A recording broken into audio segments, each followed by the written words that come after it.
Mesdames et messieurs, bonjour. Voici les titres de l'actualité. Google poursuit son ascension dans le monde du tourisme et propose un moteur de comparaison de billets d'avion. Une conductrice de car de la société Salon Autocars a disparu en Croatie alors qu'elle accompagnait un groupe de touristes.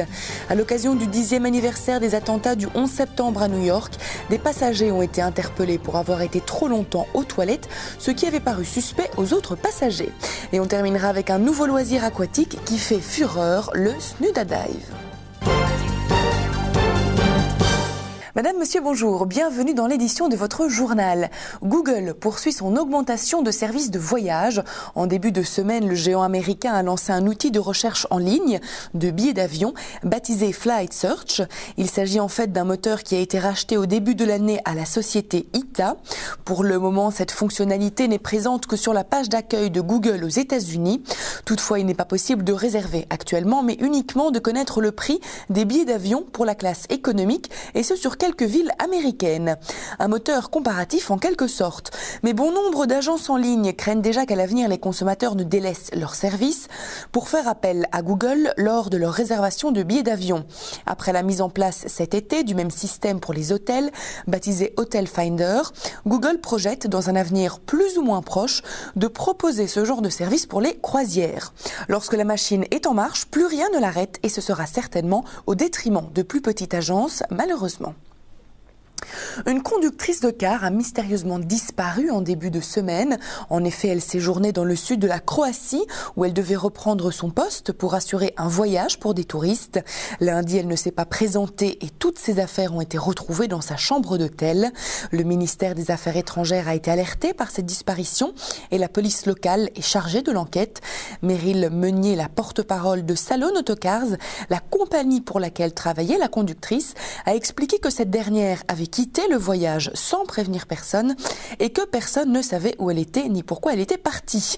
La jeune femme était employée par Salon Autocars depuis 2005 et était, dit-on, aguerrie aux voyages internationaux. Dimanche 11 septembre 2011, la psychose était dans toutes les têtes à l'occasion du 10e anniversaire des attentats à New York.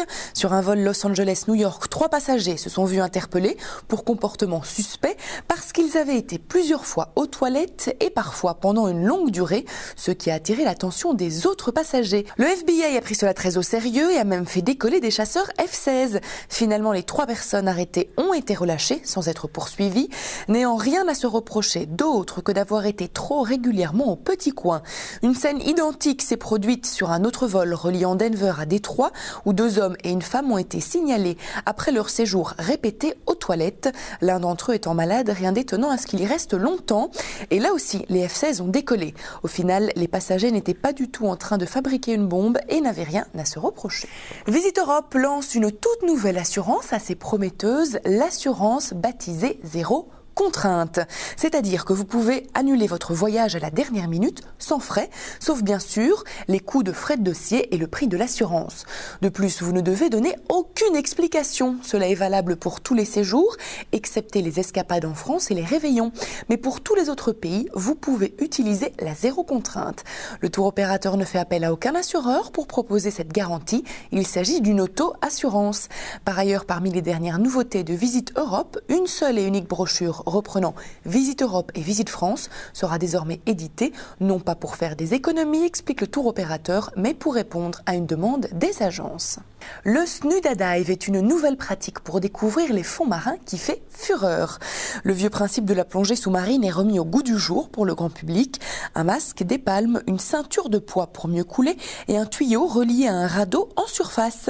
Ces petits radeaux sont équipés de bouteilles d'air comprimées. En clair, ils sont comme la bouteille que portent les plongeurs sur le dos. À ceci près qu'ici, les plongeurs ne peuvent pas descendre à plus de 7 mètres de profondeur. Les plus gros risques de la plongée en bouteille sont ainsi évités et cette pratique est donc ouverte à tout le monde. À noter que chaque plongée doit être encadrée d'un moniteur. En Floride comme en Thaïlande, aux îles Canaries et un peu partout dans le monde, cette pratique se développe à toute vitesse et séduit de plus en plus de vacanciers. Ceci referme notre journal. Je vous remercie pour votre attention et pour votre fidélité. Je vous rappelle notre site internet sur lequel vous pouvez retrouver toutes nos informations touristiques, mais également nos programmes. Il s'agit du www.libertytv.com/tv. À présent, je vous quitte sur de magnifiques images de Tahiti. Belle évasion sur Liberty TV.